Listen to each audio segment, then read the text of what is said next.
कल आपने टॉपिक शुरू किया है 16 प्रॉपर्टी प्लांट एंड इक्विपमेंट, और इसमें अभी तक हमने जो बात की उसमें सबसे पहले हमने इसको डिफाइन किया what are the PPE, property plant and equipment से क्या मुराद। तो हमने कहा जी ये क्या होते हैं प्रॉपर्टी प्लांट एंड इक्विपमेंट। हमने कहा जनाब ये है टेंजिबल नॉन करंट एसेट्स, आगे held by an entity for the purpose of production of goods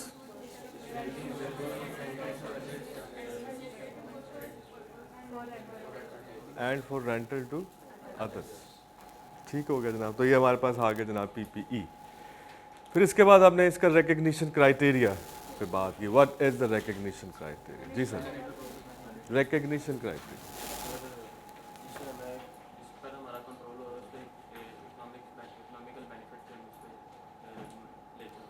और वैल्यू को क्या कहते हैं? नहीं, उस वैल्यू को क्या कहते हैं, उसका नाम क्या? Cost can be measured reliably when it is probable that benefit will flow to the entity. दो बात, A and B. When it is probable that benefit या economic benefit will flow to the entity and cost can be measured reliably. तो ये आ गया हमारे पास recognition criteria. फिर इसके बाद हमने बात की इनिशियल मेजरमेंट पे, और हमने कहा जी PPE should be initially measured at cost and the cost comprise of purchase price minus trade discount and rebates. फिर हमने कहा एक लंबी लिस्ट है, लेकिन हमने उस लिस्ट को सम अप किया with in a line. Standard ने हमें एक लाइन दे दी। लाइन क्या है? Any expenditure which is necessary in an operating condition. Operating condition से क्या मुराद है?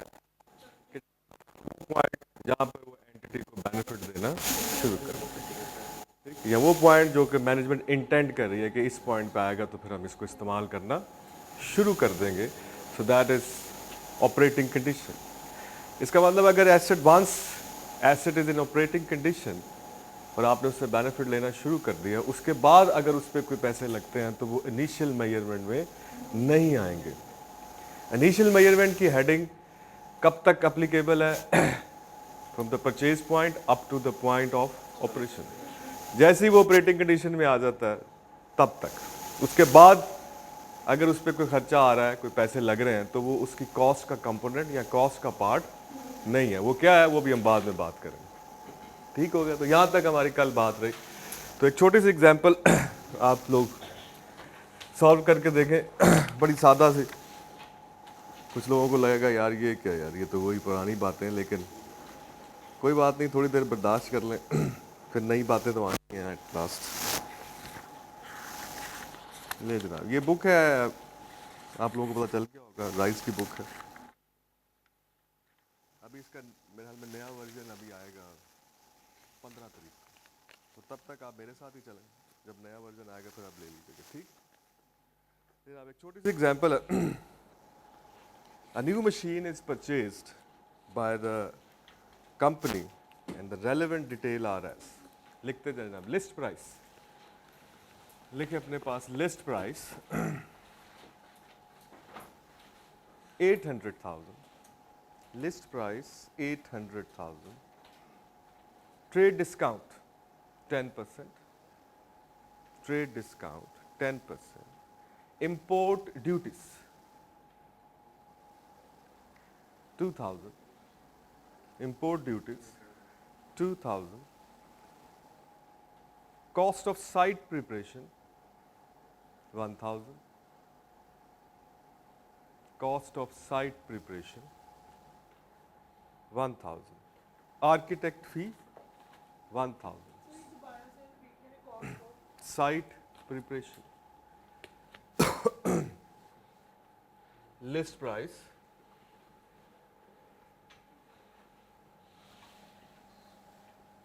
800,000,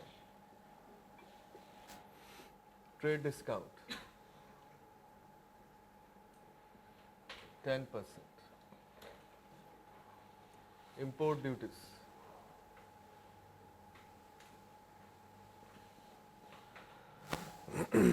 2,000, Cost of site preparation.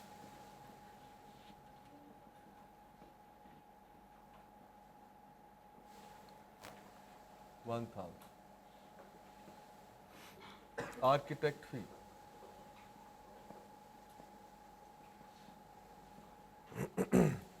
$1,000. Taxes. Non-refundable. 6,300. Adjustable tax. Adjustable taxes. 5,000. Insurance in transit.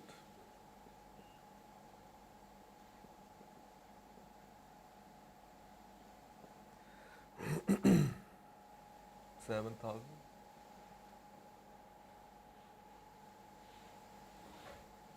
Fee paid to clearing agent.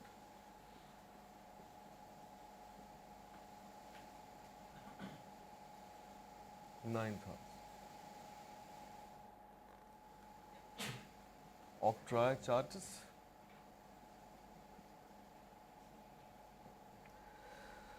4,600. Land preparation cost.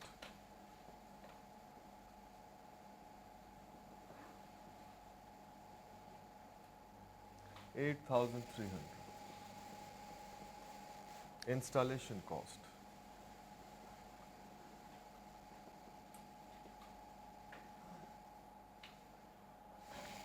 7,800. Estimated cost of dismantling.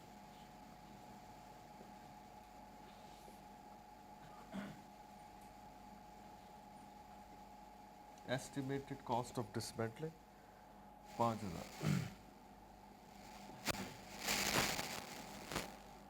That's a present value.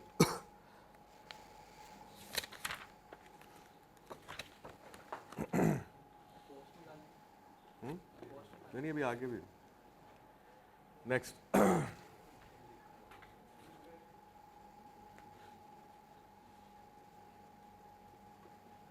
Cost of furniture.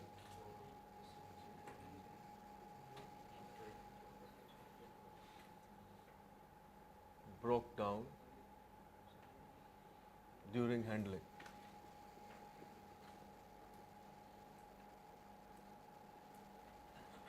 During handling.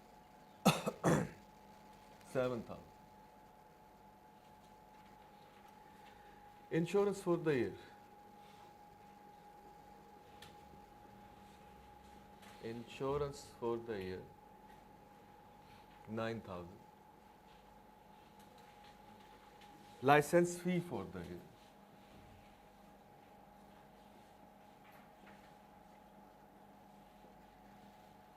License fee for the year is 11,000.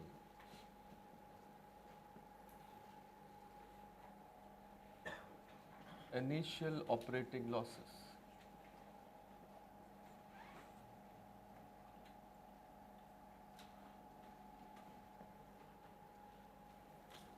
$12,000. Testing cost. Net. Testing cost net 1,900. Admin cost 10,000. Later. So this is the complete. Calculate the initial cost of the asset. Calculate the initial cost of the asset.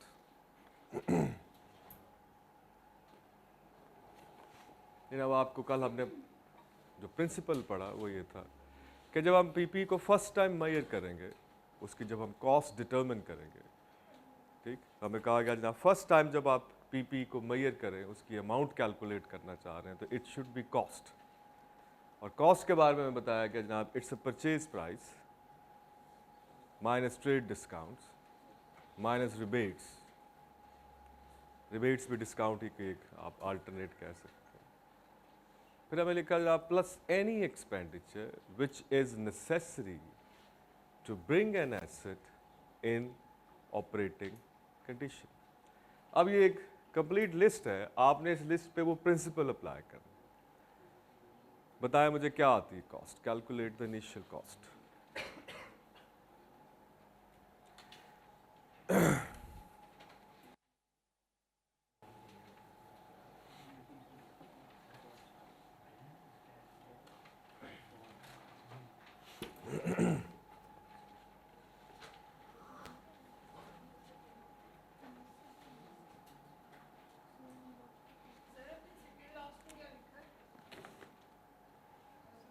ये this is testing cost, testing cost, admin cost, initial operating losses, license fee for the year, insurance for the year, cost of furniture brought down during the handling।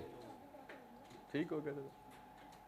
इसके अलावा इधर से आपको list price है, trade discount है, import duties है, cost of site preparation है, architect fee है, taxes non refundable, adjustable taxes, insurance in transit, fee paid to the clearing agent, octroi charges, land preparation cost, installation cost, estimated cost of dismantling 5000 और ये सारी चीज़ें जो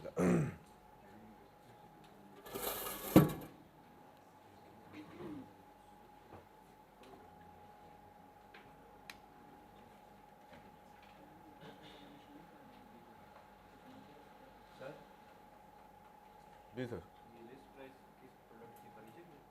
नहीं नहीं, जो मशीन है कैलकुलेट, जो मेन मशीन है उसकी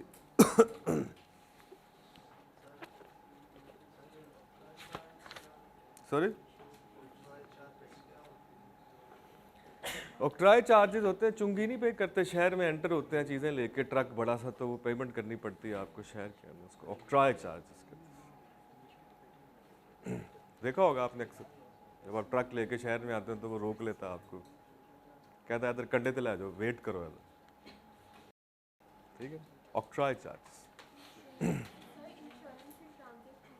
मतलब आपने इंश्योरेंस बाहर से कहीं से मशीन मंगाई फॉर एग्जांपल, तो वो इन ट्रांजिट मीन जब वो अपनी कंट्री से दूसरे कंट्री से आपकी कंट्री में आया तो ऑन द वे जो आपने इंश्योरेंस कराई उसको इन ट्रांजिट।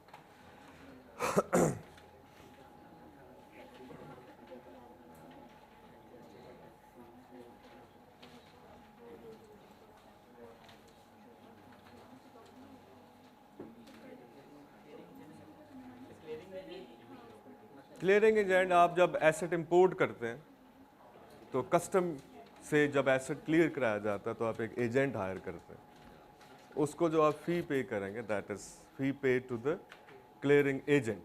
मतलब आप you need to have a professional जो आपको आपकी चीज़ों को कस्टम वालों से क्लियर करवाएगा, वो आपको सर्विसेज देगा, ये सर्विस चार्जेस हैं।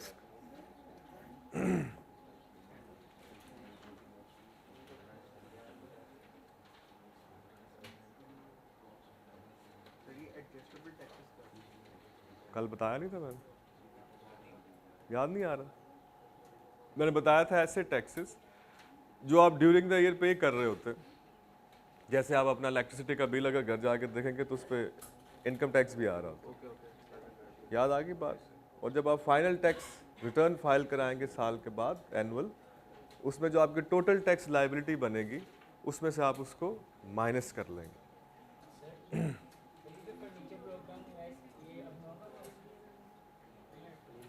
तुम्हारा क्या दिन कहता है? फिर नहीं करेंगे।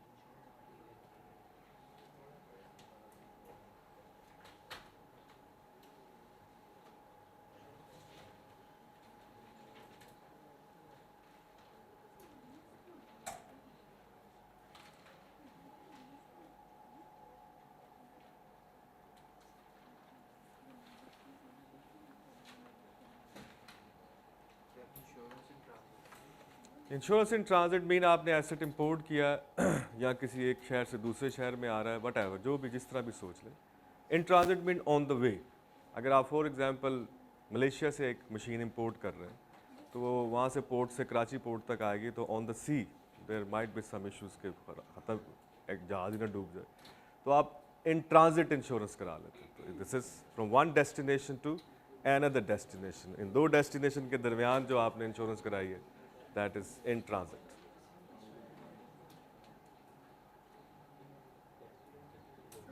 ये जो टेस्टिंग कॉस्ट है, तो ये आपने कल बताया था ना कि मतलब दो तरह की होती है, तो जो पहले से हो चुकी है टेस्टिंग उसकी अगर दोबारा मतलब वो एसेट वो ये कस्टमाइज है, ये इसको आप लेंगे जनाब, मशीन की टेस्टिंग जो है ये कस्टमाइजेशन की है कि आपने उसको कस्टमाइज किया। कल मैंने आपको बताया था कुछ एसेट्स ऐसे होते हैं जब आप उनको परचेज करते हैं तो वो ऑलरेडी ऑपरेटिंग कंडीशन में, ऑक्ट्राई चार्जेस टैक्सेस होते हैं, ये जब आप शहर के अंदर दाखिल होते हैं ट्रक व्रक लेके तो उसमें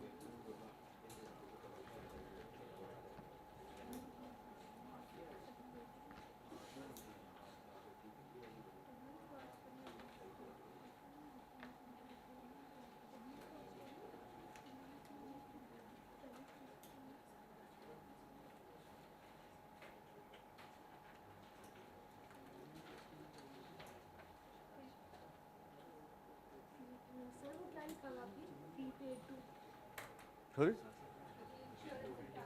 transit? Fee paid to clearing agent.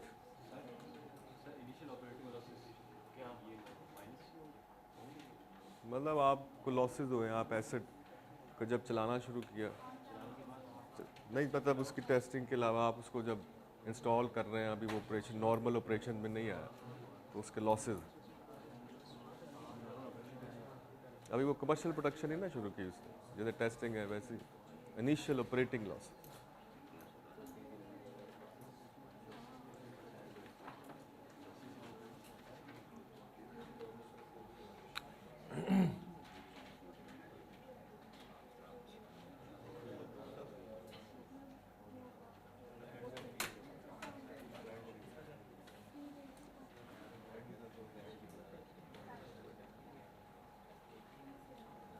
नहीं ना, आप सबसे पहले अगर आप वन बाय वन इसको देखते जाएं, हम सब लोग कर दिया, आप लोगों ने हो गया। सबसे पहले अब स्टैंडर्ड ये बता रहा है कि आपने जब कॉस्ट डिटरमिन करनी है तो it should be the purchase price and it should B net of trade discount, it should B net of trade discount. ठीक, तो नेट ऑफ ट्रेड डिस्काउंट का मतलब है कि आप इसमें से ट्रेड डिस्काउंट माइनस करते हैं। ठीक हो गया, तो आपकी नेट परचेज प्राइस कितनी बनेगी? हो गया तो जनाब it be net purchase price is going to be 800,000 into 0.9,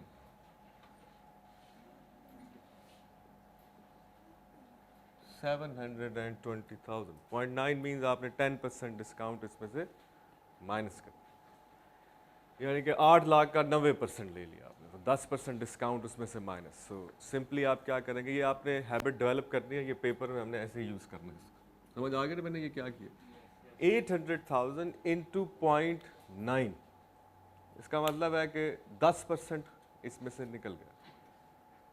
ठीक हो गया, एक तो ये था कि आप 8 लाख लिखते, फिर नीचे लिखते ट्रेड डिस्काउंट, 8 लाख का 10% लेते तो वो 80,000 आता, और आप उसमें से 8 लाख में से 80,000 माइनस करते तो आ जाता यही 7,20,000। ठीक, सो इस तरह करने से हमने क्या किया, वो जस्ट एक स्टेप हमने जो है वो उसको बीच में से ले लिया, हमारा टाइम बच जाएगा, या आहिस्ता आहिस्ता हम इतने स्टेप्स बचा लेंगे कि हमारे काफ़ी टाइम बच जाएगा। सर ये समझ नहीं आई, 8 लाख में से 10% ट्रेड डिस्काउंट माइनस करना है, तो वो आप मतलब किस तरह ये ला रहे हैं, स्टार जो वैल्यू ला रहे हैं?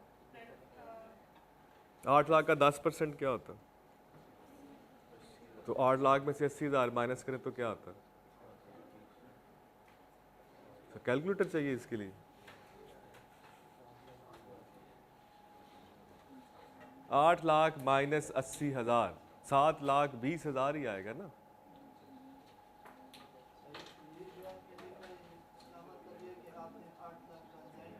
नाइन्टी %, इसका मतलब मैंने 8 लाख का 90% लिया, 10% निकाल दिया ना उसमें से। तो एक तरीका तो ये है कि आप 10% लेके उसको माइनस करें, इसका शॉर्टकट ये है क्या आप उसको रिमेनिंग परसेंटेज से मल्टीप्लाई कर, मतलब अगर यहाँ पे लिखा होता है कि डिस्काउंट 15% है तो मैं इसको 0.85 से मल्टीप्लाई कर देता, 85% आ जाता। ठीक, ये आपने क्यूएम में पढ़ा हुआ है सब कुछ, और ये हम क्यूएम ही अप्लाई कर रहे हैं। This is a percentage. ठीक हो गया। 10%, 100 में से 10% निकाल दें तो बाकी क्या बचता है, तो उसका 90% ले लें। समझ आ गई बात? Got it? ले जी, अब हम आते हैं one by one. Import duties. तो हम कहेंगे द क्वेश्चन इज, अब दो तरह से आपने सोचना है। बड़े ध्यान से मेरी बात सुनो।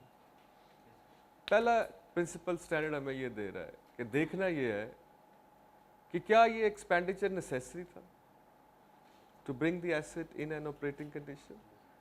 तो हम जब इसको अपनी कॉमन सेंस पे अप्लाई करें तो हम कहते हैं यस इट वाज नेसेसरी। इसके अगर आप ड्यूटी ना पे करते तो फैक्ट्री में आना ही नहीं था एसेट आपके पास, तो ऑपरेशन में आने की तो बात की बात है, आपके पास ही नहीं था, वहाँ तो वहीं पे पकड़ा जाना था। सो इम्पोर्ट ड्यूटीज वाज नेसेसरी। अब आप देखें थोड़ा सा एक और, अगर मैं आपसे ये कहूँ कि ये 7,20,000 मशीन में की शक्ल में आने से पहले ये कैश की सूरत में था, ऐसी है ना, इससे पहले ये कैश की सूरत में था। आपने जब मशीन बाय की तो आपने एंट्री की machine account debit to cash credit. इसका मतलब है कि हुआ क्या कि आपका एक एसेट जो कि कैश में था उसने अपनी शक्ल चेंज की और वो मशीन बन गया, यानी कि आपका इन्वेस्टमेंट डिसीजन था। आपका ये इन्वेस्टमेंट डिसीजन है कि आपने कहा कैश पड़ा पड़ा तो कुछ नहीं करेगा, ये तो वैल्यू लूज करेगा। अब आपने बिजनेस करना, आपने कैश की शेप बदली, आपका इन्वेस्टमेंट डिसीजन है कि आपने उसकी मशीन बाय कर ली, यही हुआ। अब जब आपने उसकी मशीन बाय कर ली तो हमने एज एन अकाउंटेंट हमने इसकी एंट्री कर ली मशीन अकाउंट टू कैश। इसके आगे हमने लिख दिया 7,20,000। अब ये वही कैश है, वही 7,20,000 है जो पहले कैश था। जब ये कैश था तो तब भी ये एसेट था, जब ये मशीन बना है अब भी ये एसेट है। फर्क क्या आया? फर्क आया कि जब वो कैश था तो इसकी जो बेनिफिट देने की जो कैपेसिटी है वो ये थी कि ये आपको within 12 month immediate benefit दे देगा। लेकिन जब आपने इसको कैश से मशीन में कन्वर्ट किया तो अब इसके अंदर ये कैपेसिटी आ गई है कि ये आने वाले कई साल आपको बेनिफिट देगा, यही 7,20,000। ऐसी ही समझ आ रही मेरी बात कि नहीं आ रही? इसका मतलब है कि आपने एक एसेट को दूसरे एसेट में जब कन्वर्ट किया तो उसकी बेनिफिट देने की कैपेसिटी ओवर द ईयर चली। जब आपको मशीन आपके लिए प्रोडक्शन करेगी कई साल, सही हो गया। आपने कहा जी ये भी एसेट है लेकिन ये अब tangible non current asset, tangible non current asset है क्योंकि ये फिजिकल एग्जिस्टेंस रखता है और इसके ये हमें बेनिफिट देगा, यानी कि बिजनेस को आने वाले कई साल। करेक्ट? तो हमने से कहा जी ये टेंजिबल नॉन करंट है। अब आपने इंपोर्ट ड्यूटीज पे की, जब आपने इंपोर्ट ड्यूटीज पे की, गौर से सुननी मेरी बात, तो हमने एक तो टेस्ट लगा दिया कि क्या इसके इट वाज नेसेसरी, तो हमने कहा जी नेसेसरी है, it should be added up. अब इसको एक और तरह से देखते, import duties debit to cash. अब आप देखें जो यहां हुआ है वही यहां हुआ है। वो जो एसेट, ये एसेट ही था ना आपके पास, 2,000 का कैश था आपके पास, इट वाज एसेट, आपने ये यूज कर लिया, डिक्रीज आ गया इसमें, आपने इसको क्रेडिट कर दिया। क्या यूज किया आपने इसका? आपने इंपोर्ट ड्यूटीज पे की। अब हम यही क्वेश्चन यहां पे रखते हैं कि ये जो इंपोर्ट ड्यूटीज आपने पे की हैं, इन ड्यूटीज के बेनिफिट आपको कब तक मिलेंगे? तो हम कहते हैं इस 2,000 के बेनिफिट हमें जैसे जितनी देर ये मशीन देगी ना बेनिफिट, उतनी देर ही मिलेंगी। मेरी बात समझ आ रही है अब आपको? इसका मतलब ये जो इंपोर्ट ड्यूटीज के हेड में आपने 2000 लिखा है, डेबिट किया, इंपोर्ट ये आपने किसके लिए पे किए? तो ये हमने उस मशीन के लिए पे किए जो अभी हमने खरीदी ऊपर 7,20,000। ठीक, तो हमने कहा जी जैसे मैंने आपको ये कहा कि 7,20,000 जो पहले कैश था वो मशीन बन गया, इसके बेनिफिट कितनी देर आएंगे? आपने कहा जी आएंगे 7-8 साल। इसी मशीन की क्लियरिंग के लिए आपने इंपोर्ट ड्यूटीज पे की।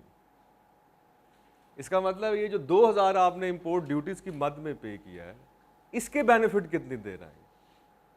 जितनी देर मशीन के बेनिफिट आएंगे। इसका मतलब है ये 2000 जो है ये भी एसेट की डेफिनेशन को मीट करता है। It is an asset. समझ आ रही मेरी बात? अब चूंकि ये भी एसेट है लेकिन ये इनसिग्निफिकेंट अमाउंट का है, छोटा छोटे एसेट क्या इकट्ठे करने, तो हम कहते हैं इसको मेन पूल के अंदर डाल दो। इसका मेन पूल क्या है? मशीन।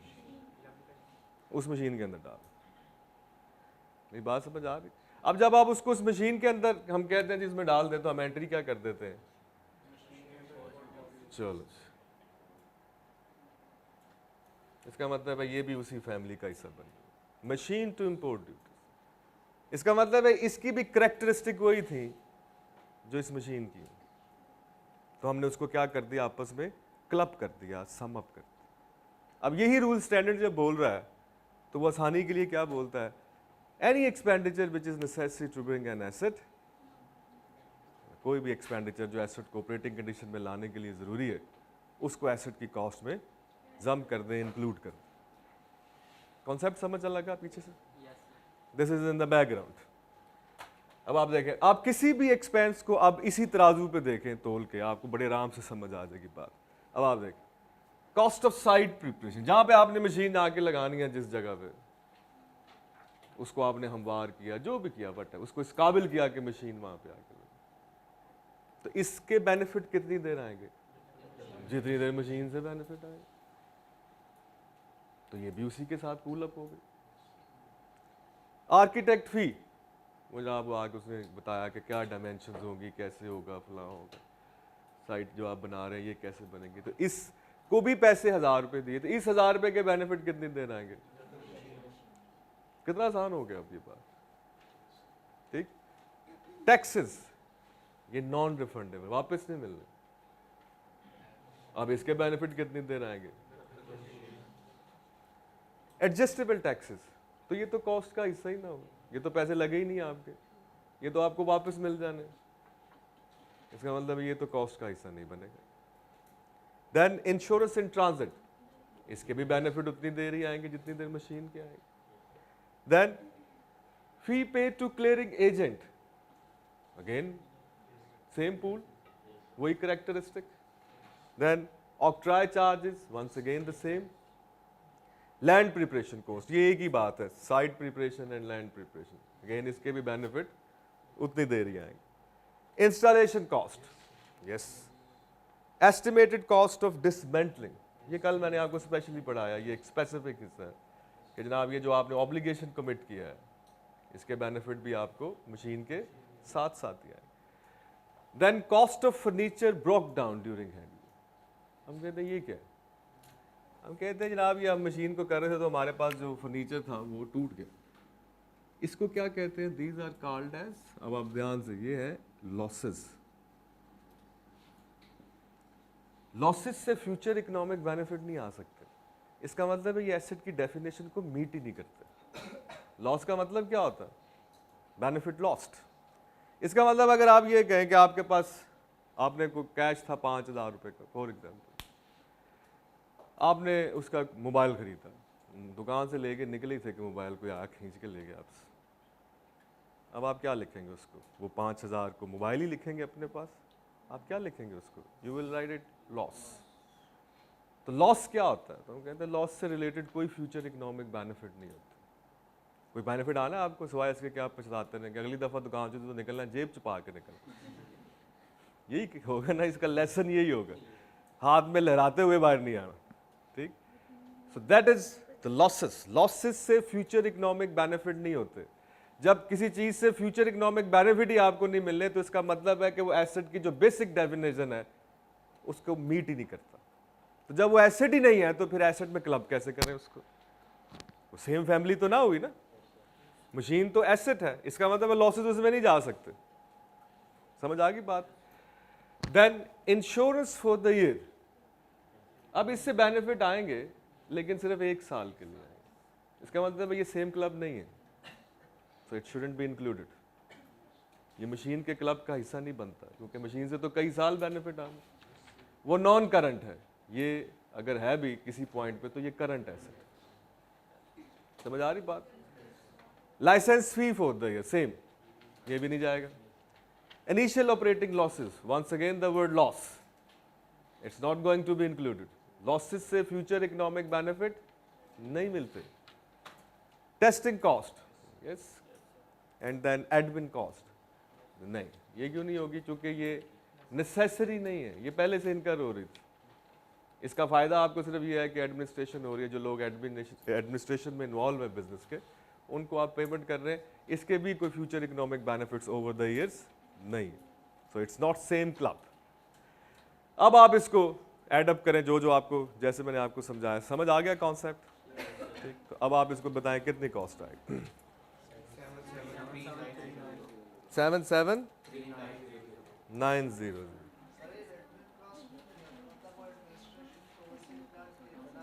एडमिन कॉस्ट जो होती है वो आप किसके लिए पे कर रहे होते हैं? जनरल एडमिनिस्ट्रेशन, स्पेसिफिक तो नहीं मशीन के साथ ना, उससे स्पेसिफिकली रिलेट तो करती नहीं, दैट्स ए जर्नल। अगर आप कोई स्पेशल लेबर हायर करें फॉर दैट पर्टिकुलर एसेट, या अपनी एग्जिस्टिंग लेबर को एग्जिस्टिंग काम से उठा के आपने इधर लगना है अब, तो फिर एक डिफरेंस है। ठीक हो गया जनाब? अब आप उस लाइन को दोबारा से ज़हन में लेके आए, मेरा ख्याल है आपको आइंदा कभी नहीं भूलेगी ये बात, what to include and what not to include. ठीक, so cost is the purchase price and plus any expenditure which is necessary to bring an asset in operating condition. So you can easily calculate now the what is the cost is. सही हो गया?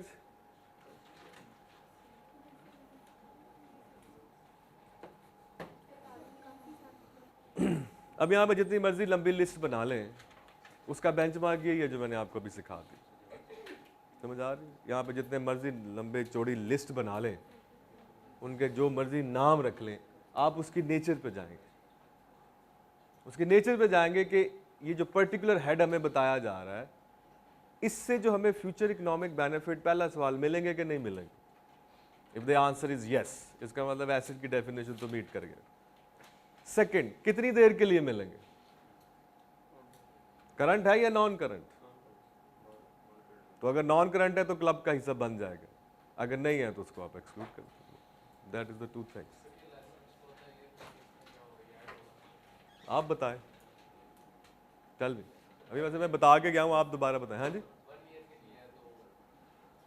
तो क्या decision होना चाहिए हमारा? 1 year के लिए है तो नॉन करंट है।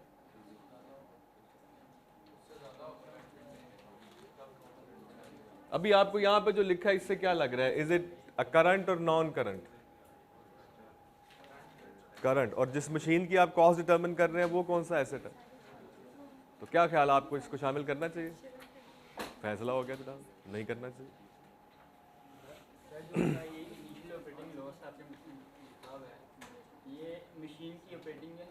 नहीं, वो अब पॉइंट जिसके साथ आप कहेंगे ऑपरेटिंग कंडीशन में आने के बाद, एक होती है मशीन, हाँ ये उससे पहले क्या है, मशीन ना होती तो ये लॉसेस नहीं होने चाहिए। तो बेटा पर लॉस के फ्यूचर इकोनॉमिक बेनिफिट नहीं ना आते। वो अब आप नॉर्मल लॉस की बात कर रहे हैं ना, कि जी नॉर्मल लॉस तो कॉस्ट के अंदर आ जाता है, वो अनअवॉइडेबल होता है, इसको तो अवॉइड किया जा सकता है। ये तो आपकी इनएफिशिएंसी की वजह से हुआ होगा, यू कैन अवॉइड इट। जैसे बिजनेस, हाँ जी, सर जो ये जो चीज़ें हमें जो दिया गया हुआ उसके अंदर सबसे पहले हमें इकोनॉमिक बेनिफिट देखना, उसके बाद फिर अगर उसका कोई टाइम ड्यूरेशन आता है, फॉर एग्जांपल 1 ईयर का टाइम ड्यूरेशन है, तो उसको फिर हम किस तरह मतलब तो वो करंट एसेट है बेटा। टाइम होना कितना चाहिए?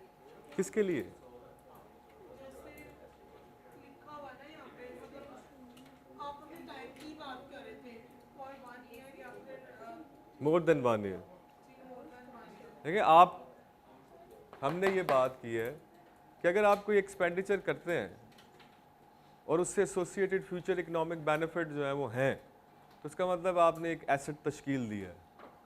अपनी डिसीजन मेकिंग से आपने कैश को कन्वर्ट किया है इन एन अदर एसेट। अब हम ये देखते हैं कि जनाब वो जो आपने एक नया एसेट क्रिएट किया है उससे फ्यूचर इकोनॉमिक बेनिफिट कितनी देर आएंगे। ठीक, अब आप देखें, आप कोई भी, जैसे आप लोड खरीदें, मैं आपसे को आपने 500 का लोड कराया, तो 500 का लोड जब आपने करा लिया तो डबल एंट्री क्या करोगे आप बताओ। 500 का लोड कराया तो आप कहेंगे जनाब सादा से लफ्जों में mobile load debit to cash credit, is it. अब मैं आपसे पूछूं ये क्या है, ये किस फैमिली से बिलोंग कर, is it an asset at the point of जब आज ही आपने लोड कराया हो, तो क्या ये एसेट है? कैसे कैसे एसेट है ये मोबाइल लोड? आंसर बेटा ऐसे ही ज़हन खुलते हैं ना, इरिटेट नहीं होना, इरिटेट नहीं होना। जब आप क्वेश्चनिंग करते हैं ना, मैं जब आपसे क्वेश्चन करता हूं या आप मुझसे क्वेश्चन करेंगे, तो इससे कॉम्प्रीहेंशन जो होती है ना इंसान की वो बढ़ती है। इससे इरिटेट नहीं होना। मैं आपको कि वो नहीं कर रहा कि मैं आपसे सवाल पूछ रहा हूं तो आपकी बेइज्जती हो रही है, नहीं, I am just preparing you, क्योंकि आंसर तो मैं ही दूंगा ना। क्वेश्चन के बगैर आंसर जो होता है ना उसकी इंपॉर्टेंस नहीं होती, क्योंकि उसको पता ही नहीं होता मैं बोल रहा हूँ, आपके ज़हन में क्वेश्चन ही नहीं है और मैं बोल ही जा रहा हूँ, तो आप कहेंगे मैं ही बोल ही जा रहा हूँ। Question shows the thrust, what you want to know. पहले आपको ये पता होना चाहिए कि आप जानना क्या चाहते, फिर जब उसका आंसर मिलता है तो फिर आप कहते हैं हाँ अब ठीक। Without raising a question if you get the information, उसकी कोई इंपॉर्टेंस नहीं, क्योंकि आपको जरूरत ही नहीं थी। क्वेश्चन की फिलॉसफी ये होती है। तो जब मैं आपसे पूछ रहा हूँ हाँ जी क्या होगा, तो अगर आप सोच रहे हैं हाँ क्या होगा, अब इसका मतलब मैं आपके ज़हन में क्वेश्चन खुद रख रहा हूँ कि ऐसे सोचना है, फिर उसका आंसर मैं दूंगा। समझ आ गई बात? This is the philosophy of asking the question. जी सर, अब मैं आपने मोबाइल लोड करा लिया, अब मैं आपसे पूछता हूँ ये क्या है, विच फैमिली, अकाउंटिंग में ये मोबाइल लोड किस फैमिली से बिलोंग कर, क्या कहोगे? आपने लोड करवाया तब क्यों, एक्सपेंस क्यों है? आप जो भी कहेंगे, आपने कहा एसेट, मैंने कहा क्यों है, आपने मुंह उधर कर लिया। अब आपने मुंह उधर से इधर किया, अब आप कह रहे हैं एक्सपेंस। तो दोनों सूरतों में मेरा जवाब ये क्वेश्चन आगे से ये है कि क्यों। जी सर क्यों?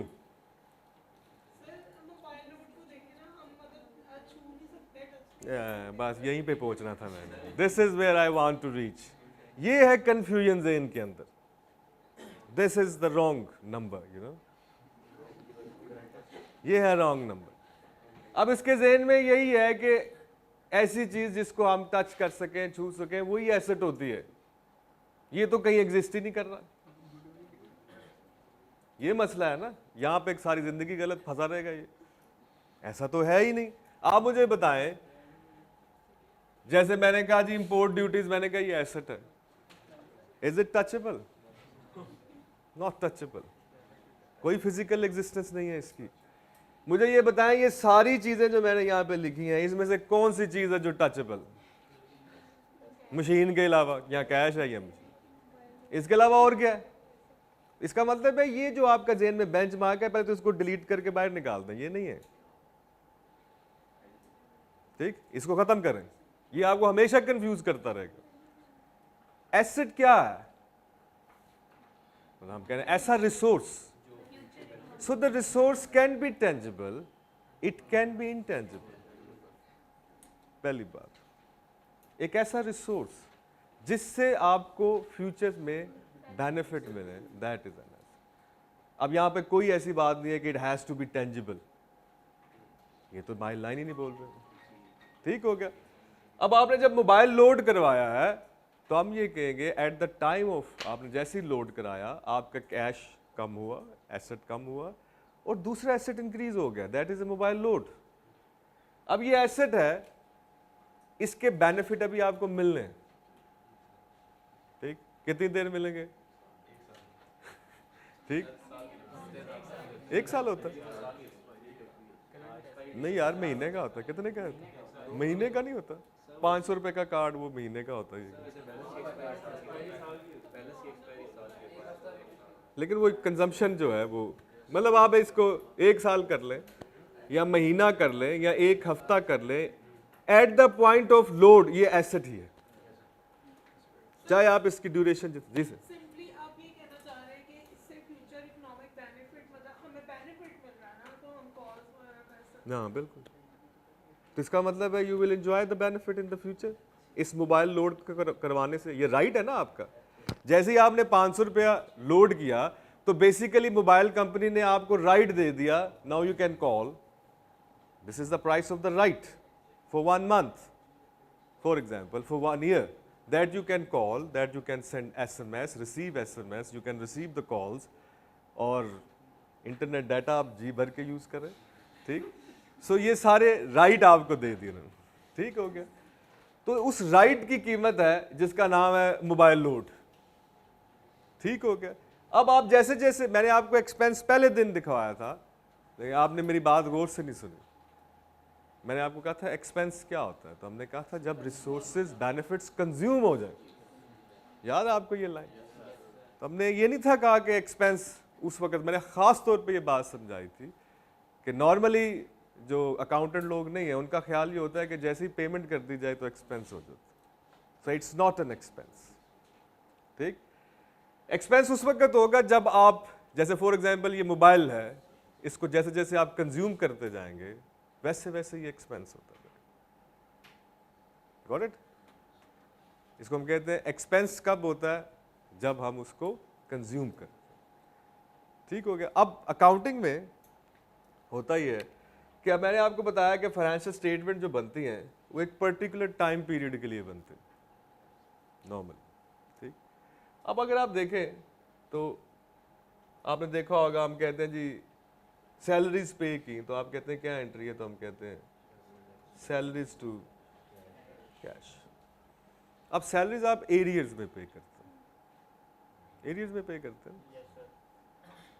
तो हम क्या करते हैं, हम कहते हैं यार बड़ी बारीक बीनी से अगर आप देखें इसको, तो जैसे जैसे आपका एम्प्लॉय एक दिन काम करेगा, फिर दूसरे दिन काम करेगा, फिर तीसरे, एंटिटी की लाइबिलिटी बढ़ती जाएगी, क्योंकि वो आपको सर्विसेज देता जा रहा है, वो अपना टाइम आपको सेल कर रहा है। अब हम उसको लाइबिलिटी रिकॉर्ड नहीं करते एट दैट पॉइंट कि यार इतना क्या बारीकी में जाना। महीने बाद सैलरी देंगे, सैलरी टू कैश। इतनी बारीकी, अगर आप बहुत बारीकी में जाएंगे तो फिर इसका मतलब है कि with the every day passing employ जब आपके पास काम कर रहा है तो एंटिटी की लाइबिलिटी बिल्डअप होगी। ठीक हो गया। जैसे ही आप पेमेंट करेंगे तो लाइबिलिटी टू कैश हो जाएगी। सही हो गया। अब आप चूंकि कंज्यूम भी करते जा रहे हैं एम्प्लॉय की सर्विस। अब देखें, मैं अगर आपसे ये कहूं कि वीकली मैं एंट्री पास करूं, कि यार मैंने वीकली एंट्री पास करनी है, जितना एक हफ्ते काम किया ना एम्प्लॉय ने, मैंने उसको रिकॉर्ड करना है। ठीक, और 4 हफ्तों बाद पेमेंट करनी, यानी कि मंथ एंड के बाद। अब वीकेंड पे उसने 1 हफ्ता काम कर लिया, फॉर एग्जांपल एम्प्लॉय 1 हफ्ता काम करता हो, आपका उसके साथ रेट डिसाइड है कि जब हम आपको 40,000 की सैलरी देंगे 1 माह बाद। इसका मतलब है 1 हफ्ता काम जब वो करता है तो आपके ऊपर कितने हज़ार की लाइबिलिटी आ जाती है?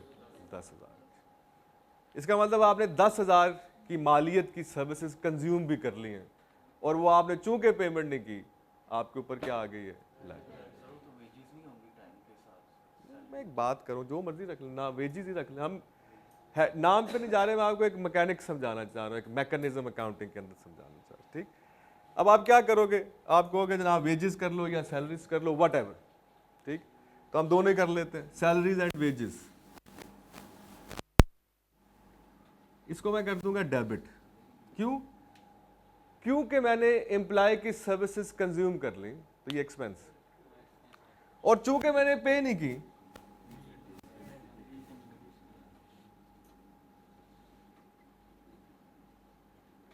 इसको मैं क्रेडिट कर लूँ। हर वीकेंड पे मैं 10,000 से ही एंट्री करूंगा और मंथ एंड पे अब मैं क्या एंट्री करूंगा? Wages and salaries payable debit, cash credit. अब चूंकि मैं इतनी ब्रीकी में नहीं जाना चाहता, मैं हर महीने को एक पूरा महीना वेट करता हूँ, क्या 4 एंट्रियां करता फिरूं। तो जब पेमेंट करेंगे इकट्ठी कर लेंगे, salaries to wages account debit cash credit, तो बीच में से मैंने ये स्किप कर लिया। लेकिन अगर आप बड़ी उसमें जाएं तो हो वही, यानी कि मैं आपको बताना ये चाह रहा हूँ कि जब भी आप कोई चीज़ बाय करते हैं एट द टाइम ऑफ, अगर आपने उसको पहले से कंज्यूम नहीं कर रखा तो वो एसेट, राइट, फिर आप उसको बाद में कंज्यूम करेंगे, एक्सपेंस वो बाद में होगा, ठीक। समटाइम्स आप एक्सपेंस पहले कर रहे होते हैं, यानी कि कंजम्पशन पहले कर रहे होते हैं और पेमेंट बाद में कर रहे हैं। इसकी सबसे बेस्ट एग्जांपल है आपका इलेक्ट्रिसिटी का बिल। आप डेली बेसिस पे इलेक्ट्रिसिटी कंज्यूम कर रहे हैं लेकिन आप पे नहीं कर रहे उसको, इसका मतलब है आप एक्सपेंस करते जा रहे हैं और लाइबिलिटी पाइल अप होती जा रही है, महीने बाद आपको बिल आ जाता, ठीक। अब अगर आप उसको बड़ी माइन्यूट सी डिटेल्स में जाके देखें तो एंट्री पहले होनी चाहिए थी electricity to electricity payable, expense debit, liability credit.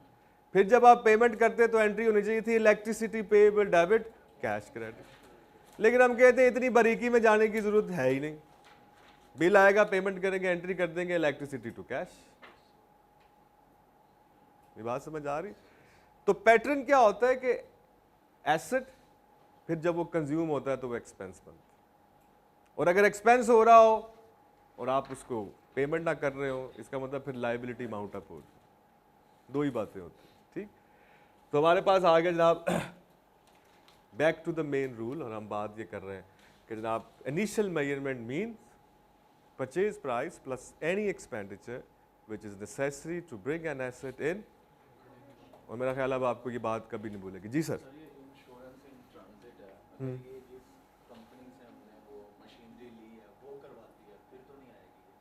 वो आपको कॉस्ट में चार्ज नहीं कर रही, अगर वो करवा रही होगी तो उसने इसमें इंक्लूड किया होगा पहले से। मुफ्त में कौन काम करके देता है? तब वो नहीं, वो यहाँ पे लिखा होगा insurance in transit paid by seller, फिर तो ये आपका है ही नहीं, फिर तो इग्नोर कर देंगे ना, this is not belongs to you, वो तो सेलर ने पे कर दिया है, आपका इससे क्या लेना देना।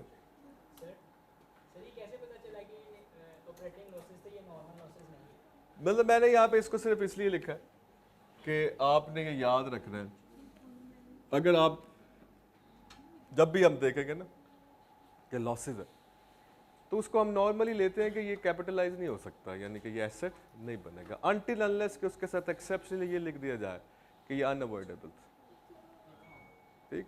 अदरवाइज हम लॉसेस को क्या लेते हैं, तो lost benefit, it means they are not going to be capitalise, ये एसेट नहीं हो सकता, ठीक हो गया ना। वैसे ये लाइन जो मैंने यहाँ पे लिखी है ये स्पेसिफिकली स्टैंडर्ड के अंदर लिखी हुई है, तो मैं आपको ये सिर्फ रिलेट करने के लिए कि आपने याद रखना है कि IAS 16 के अंदर किसी भी एसेट के स्टैंडर्ड के अंदर आप जब भी पढ़ेंगे, जैसे अभी आप 16 पढ़ रहे हैं, फिर आने वाले वक्तों में आप 38 पढ़ेंगे, फिर एक और फाइनेंशियल इंस्ट्रूमेंट पढ़ेंगे, so there are so many standard relating to the assets. Asset के हर स्टैंडर्ड में आप एक लाइन लिखी हुई स्टैंडर्ड में पाएंगे कि इनिशियल ऑपरेटिंग लॉसेस जो हैं वो कैपिटलाइज नहीं किए जाते, ठीक हो गया। इसके अलावा जनाब एक और छोटी सी बात, समटाइम्स आपको पेपर में लिखा होगा ट्रेनिंग कॉस्ट, है जी, ट्रेनिंग कॉस्ट कि ट्रेनिंग ऑफ एम्प्लॉइज जो ये मशीन चलाएंगे उनकी ट्रेनिंग पे हमारे पैसे लग गए, ट्रेनिंग कॉस्ट, उनकी ट्रेनिंग पे हमारे पैसे लग गए जनाब 5000, ठीक। तो ट्रेनिंग कॉस्ट मशीन की कॉस्ट का हिस्सा बनेगा?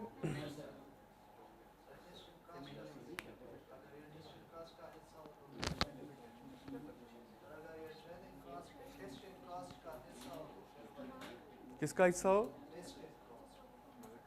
नहीं, ट्रेनिंग ऑफ एम्प्लॉइज है जो मशीन को ऑपरेट करेंगे, ठीक हो गया, उनको ट्रेनिंग दिलवाई गई है ताकि वो प्रॉपरली मशीन ऑपरेट कर सके, तो उस पर लग गए 5000, तो क्या वो मशीन की कॉस्ट का हिस्सा बनेगा? नहीं बनेगा, बनेगा? चलो जी, चलो जी, आप जो कह रहे हैं नहीं बनेगा वो क्यों?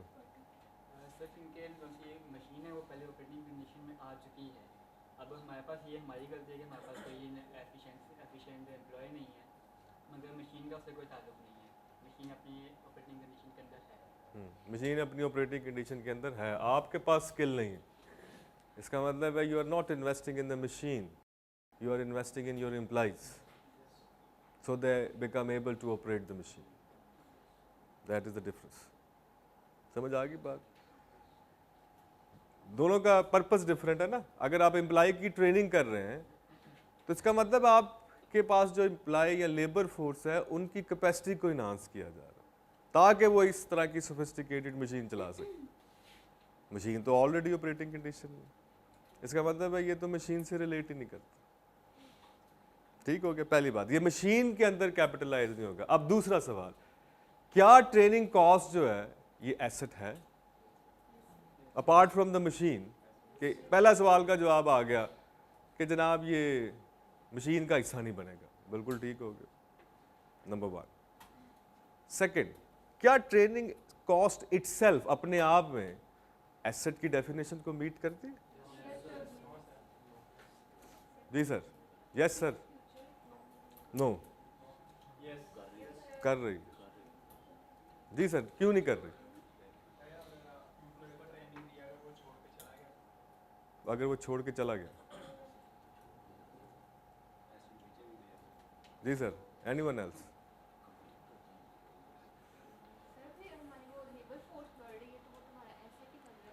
हम ये कह रहे हैं कि जो अपेरेंटली लगता है वो ये है कि जब आप ट्रेनिंग कॉस्ट इनकर करते हैं तो अपेरेंटली यही लग रहा है कि हमारे एम्प्लॉइज़ की स्किल बढ़ रही है, हाँ जी, उनकी कैपेसिटी बढ़ रही है, तो इससे फ्यूचर इकोनॉमिक बेनिफिट तो आएंगे, नो डाउट।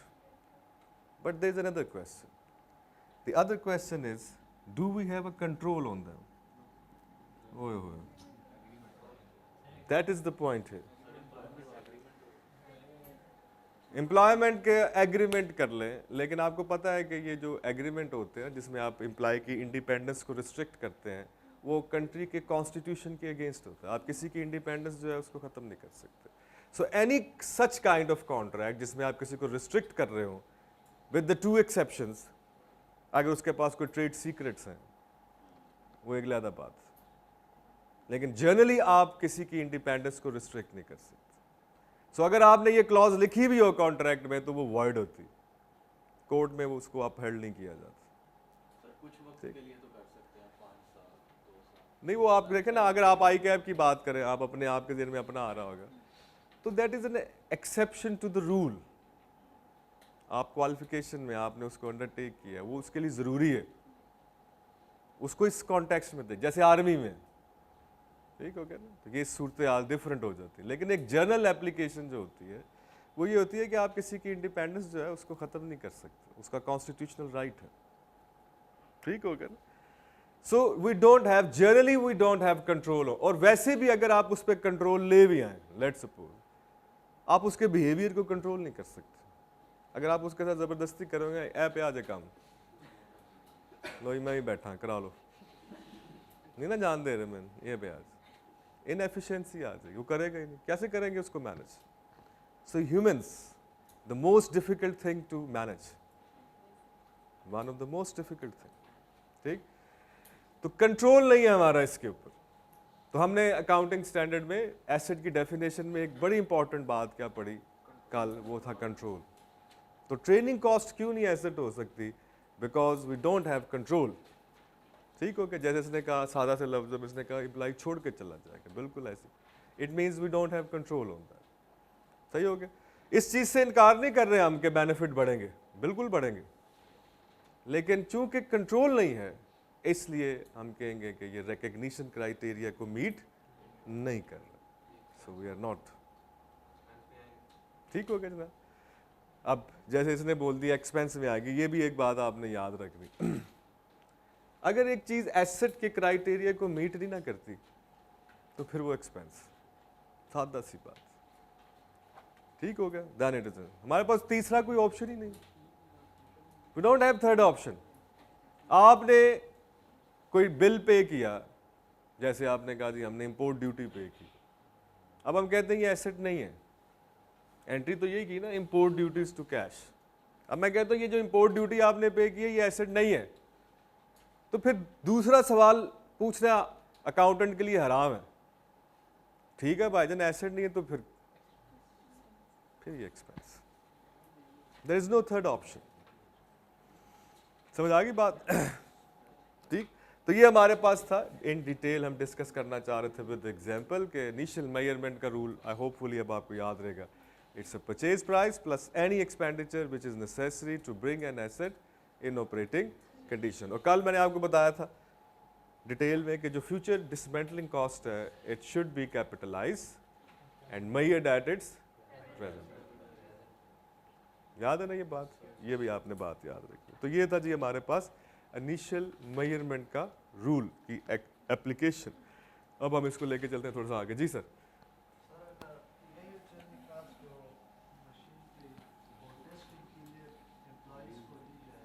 तो वो तो टेस्टिंग कॉस्ट का हिस्सा बन जाएगी ना, वो ट्रेनिंग थोड़ी हो रही होगी, वो तो टेस्टिंग के लिए जितना थोड़ा बहुत ट्रेन करना है वही किया ना आपने। टेस्टिंग कॉस्ट जो होती है जब मशीन को टेस्ट किया जाता है तो बाय डिफॉल्ट आप ऐसे लोग नहीं लेकर आते जिनको मशीन का पता नहीं होता, वो एक्सपर्ट आते हैं उसको टेस्टिंग कराने।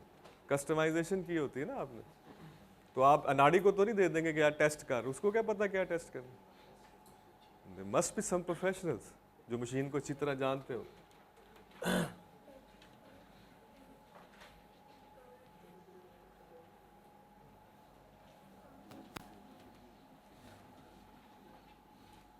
नहीं, अब समटाइम्स अभी हमने देखा जनाब कि आप एसेट हमने परचेज किया, machine most of the time आप एक एसेट परचेज करते हैं कंपनीज, बट समटाइम्स कंपनीज जो है वो खुद से एसेट कंस्ट्रक्ट भी करते हैं। पॉसिबल है ना, एंटिटीज जो है वो खुद से बिल्डिंग ब्लॉक कंस्ट्रक्ट करना शुरू कर दें। हेड ऑफिस का बिल्डिंग ब्लॉक बनाया जा रहा है जनाब, ठीक, या कोई प्लांट जो है वो खुद से बनाना शुरू कर दिया जाए। जैसे आप देखते हैं कुछ कंपनीज में मोल्ड बनते हैं, मोल्ड पता ना क्या होता है? ठीक, तो उनका इन हाउस मोल्ड डिपार्टमेंट होता है, वो ऑन गोइंग बेसिस पे अपने मोल्ड बना रहे होते हैं, वहाँ पर उन्होंने एम्प्लॉइज रखे होते हैं and they are making the moulds. ठीक, तो इसको हम कहते हैं सेल्फ कंस्ट्रक्टेड एसेट्स, ऐसे एसेट जो आप खुद से कंस्ट्रक्ट करते हैं, self constructed assets.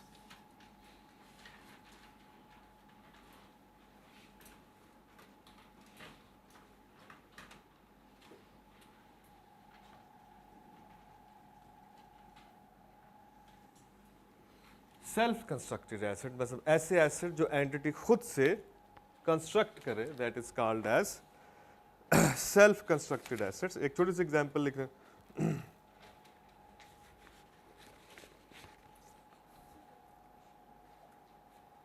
A company constructed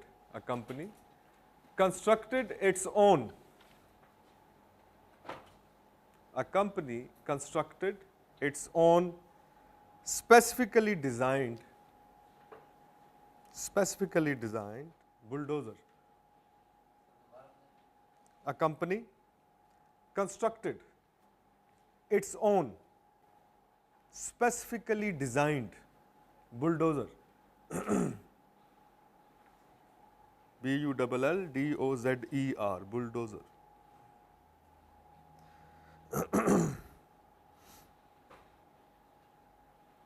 Details of the cost incurred are as. Details of the cost incurred are as. Number 1, cost of raw material purchased. Cost of raw material purchased 500,000. Number 2, raw material used in construction of bulldozer 100,000.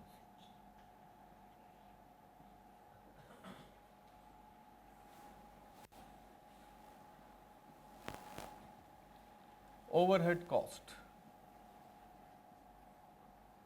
incurred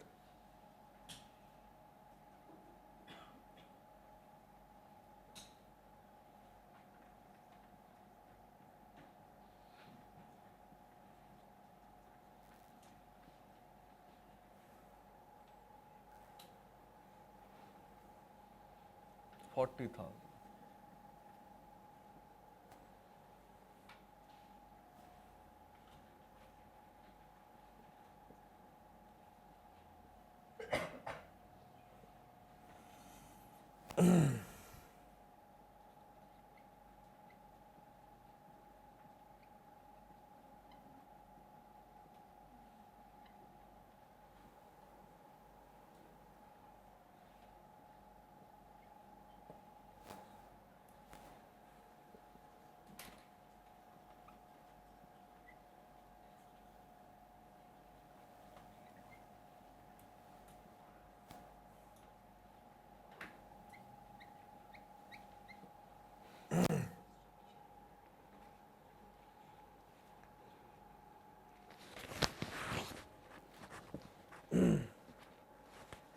Number 5 is the factory labor cost. इसके बाद लिख लें जनाब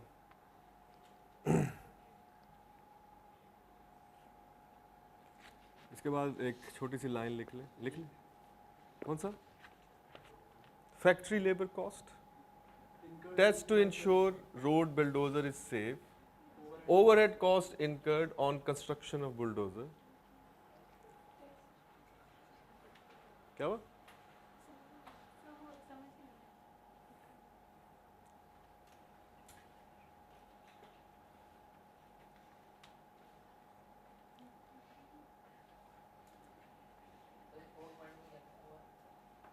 4 point है जी test to ensure road bulldozer is safe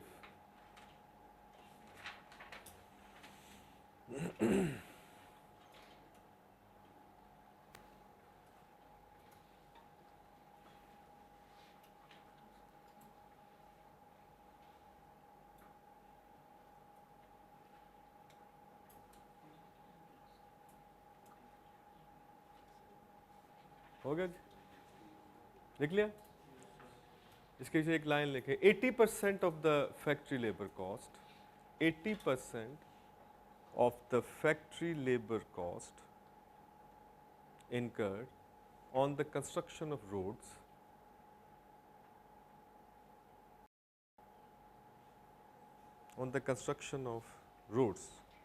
while the remaining related to bulldozer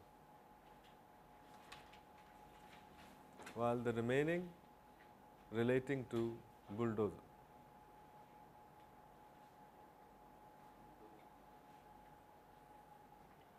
calculate the initial measurement cost of bulldozer. Calculate the initial measurement cost of bulldozer and एक और कर ले and pass the journal entries. Initial measurement cost of bulldozer and pass the journal entries.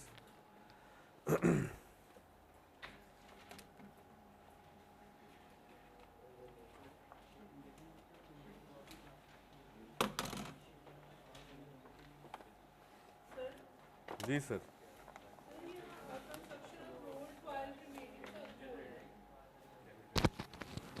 तो remaining कितना रह गया मेरी जान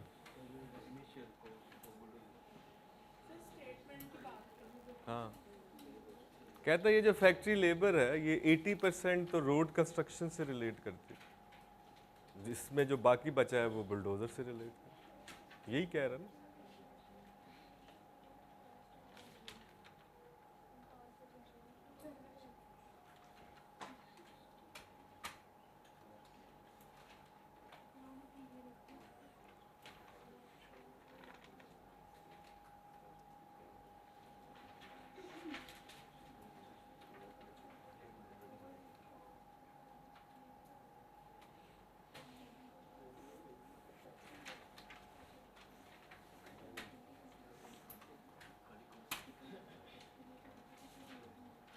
सर खाली उसकी कॉस्ट की करनी है या सबकी सारी टोटल कॉस्ट तो आपने मेजर करनी है ना, जर्नल एंट्री सारी पास करो।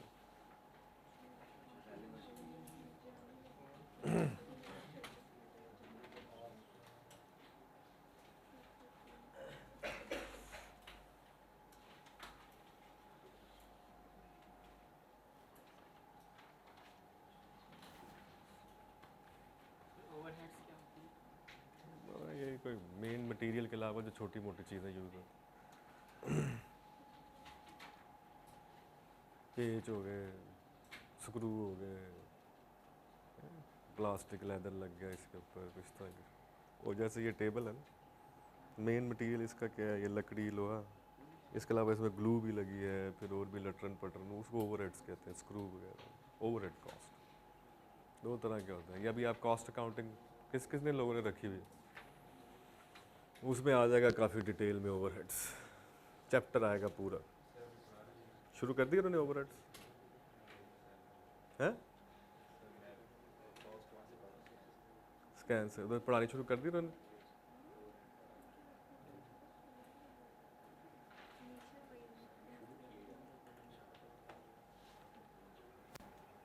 कौन पढ़ा रहा है कॉस्ट? अब्दुल अजीम जवाद। अच्छा, इधर शेरशाह कैंपस पे।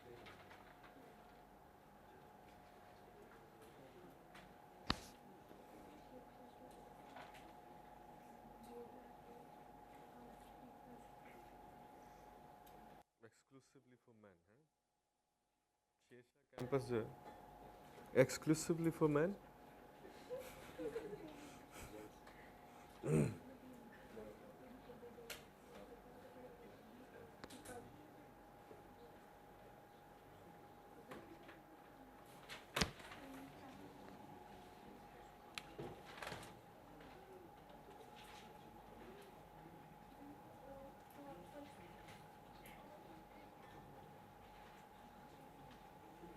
नहीं ना, अगर आप जर्नल का बनाएं इसका, तो मेरे ख्याल में सबको पता तो है ना जर्नल का लेआउट किस तरह का होता है। Everybody knows that.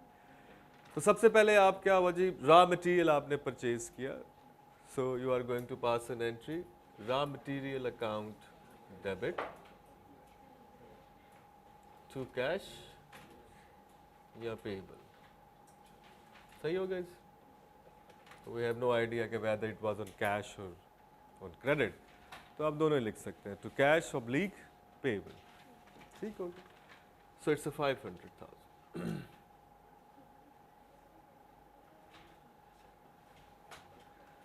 अब इसमें से आपने 1,00,000 का मटेरियल जो है वो यूज कर रही है टू कंस्ट्रक्ट अ बुलडोजर, तो मशीनरी अकाउंट या bulldozer account debit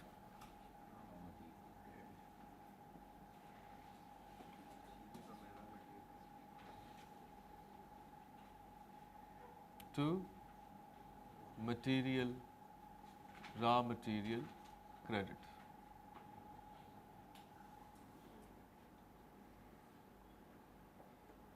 So 100,000. Machinery account to raw material account. सही हो गया? ये दूसरी एंट्री हो। Overhead cost incurred on construction of bulldozers, direct आप है। Machinery account debit to cash या पे।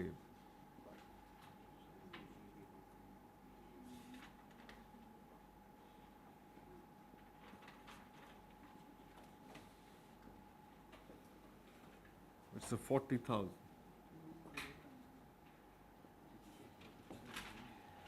ठीक हो गया?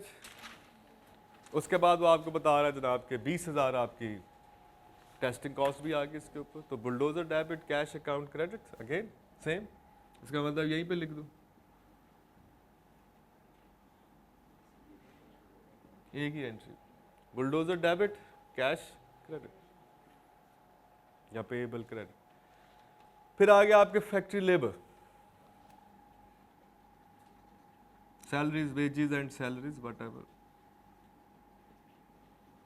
अकाउंट डेबिट टू कैश और पेएबल। हो सकता है कुछ आपने पेमेंट ना की हो, सो दैट इज 300,000। सही? लेबर सैलरीज ही होती है ना, वेजेस एंड सैलरीज ही देते हो ना उनको। तो क्या लिखे? फैक्ट्री लेबर अकाउंट तो कोई काउंट नहीं होगा ना, या वेजेस होंगी या सैलरीज होंगी। सही हो गया जनाब। तो wages and salaries account debit to cash या पेएबल क्रेडिट। अगर आप कॉस्ट अकाउंटिंग में होते तो मैं यहाँ पे लिख देता लेबर कॉस्ट। सर ये जो आपने थर्ड जो जनरल एंट्री पास की सर, थर्ड जर्नल एंट्री ये दोनों की इकट्ठी कर दी। 40,000 रुपये एक लगे बुलडोजर पे और 20,000 रुपये एक लगे। किस मद में लगे? एक ओवरहेड की मद में लगे और एक टेस्टिंग कॉस्ट पे। तो वो जो भी मैं पिछले क्वेश्चन में बता रहा था आपको,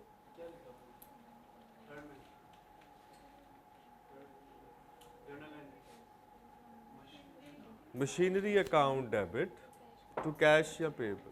ये ब्रैकेट में वो मैं एसेट का नाम लिख रहा हूँ, बुलडोजर है तो मशीनरी ना, मेन हेड मशीनरी बनेगा ना। ठीक हो गया। यहाँ बुलडोजर अकाउंट लिख लें। सॉरी,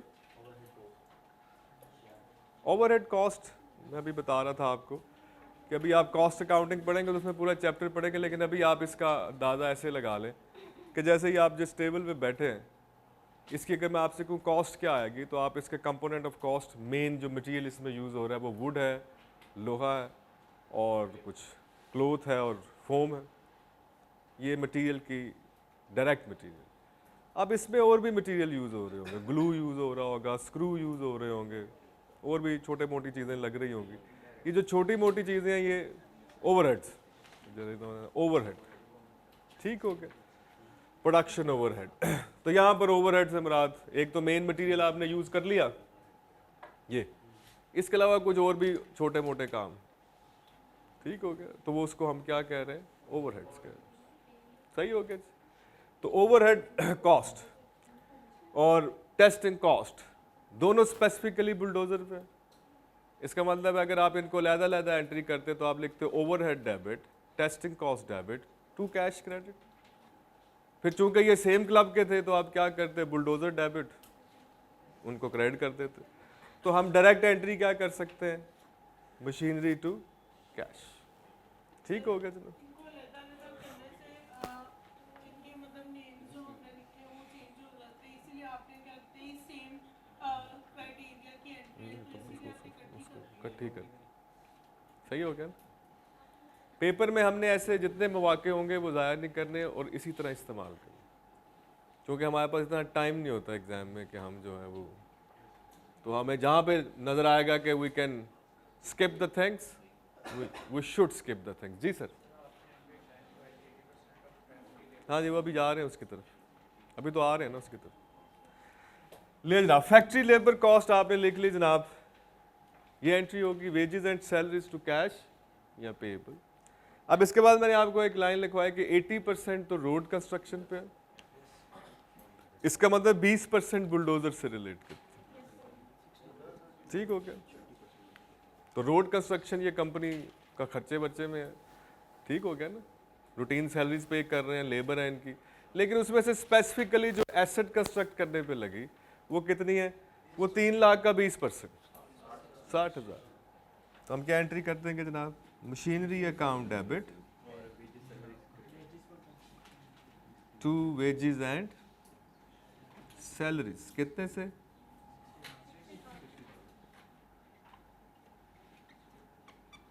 60,000।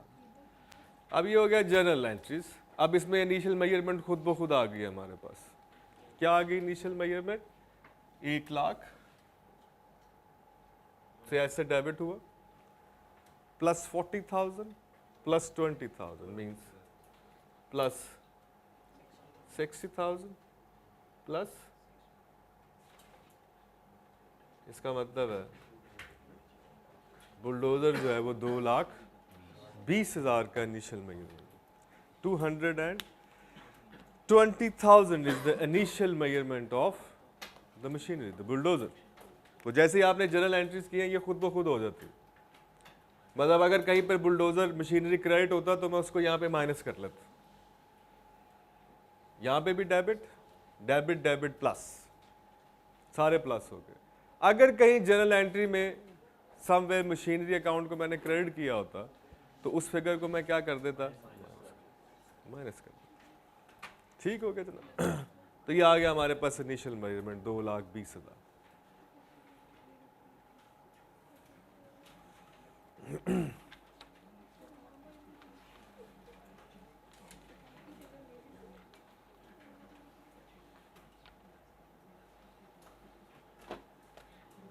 सही है आपकी जो आपने थर्ड और फोर्थ में कैश और पेबल बताया था कैश, तो अभी आपने थोड़ी देर पहले बताया था ना कि जो पे वो तो अगर हम पहले से उसको इनकल करेंगे तो उसके बाद लाइबिलिटी को खत्म करनी होती है, तो यहाँ वो तो सिचुएशन है एक्सपेंस के कॉन्टेक्स्ट में मैं बता रहा था कि जब आप एक्सपेंस की हम बात करते हैं तो यहाँ तो आप इकोनॉमिक बेनिफिट कंज्यूम कर लेते हैं पहले, फिर पेमेंट करते हैं, या आप पहले पेमेंट कर देते हैं बाद में उसको कंज्यूम करते हैं।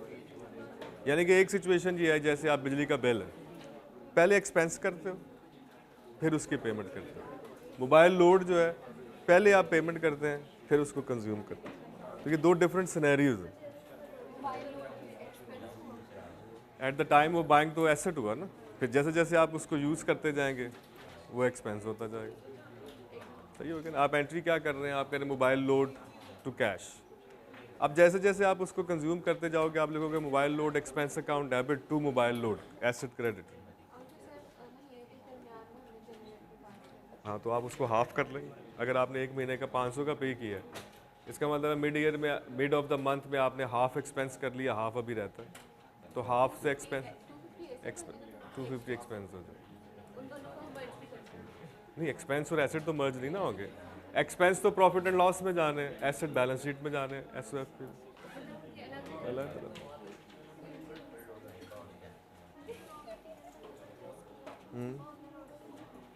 जनरली बाय कर लिया ना हमने, सारा कुछ कर रहे हैं। कंस्ट्रक्शन कंपनी है, उन्होंने अपना एक बुलडोज़र बनाना था, तो रॉ मटेरियल आप तो जनरली बाय कर रहे हैं, वो रोड के लिए भी बाय करते हैं, सारा कुछ के उसमें से आपने 1 लाख का रॉ मटेरियल बुलडोज़र बनाने के लिए भी ऐसे हो रहा है ना।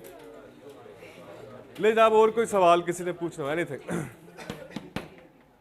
ओके, ले जनाब, कल हम इसको फर्दर आगे स्टैंड को लेके चलेंगे। ये आने वाले काफ़ी दिन यही चलने वाला है, ठीक है। मेरा ख्याल है कि कोई 2-2.5 हफ्ते यही चलने वाला है, ठीक है ना? सर यहाँ पर मतलब वीकली टेस्ट वगैरह होंगे? हाँ बिल्कुल। आप पहले नहीं पढ़ते रहे राइस? किस कॉलेज से आ रहे? पढ़ते तो थे लेकिन अपनी राइस तो हमने ऑनलाइन रखी। अच्छा, ऑनलाइन। तो ऑनलाइन टेस्ट नहीं होते थे? हम देते ही नहीं थे। होते तो थे ना, आपने नहीं दिए इसका मतलब थोड़ी नहीं होते, होते तो थे।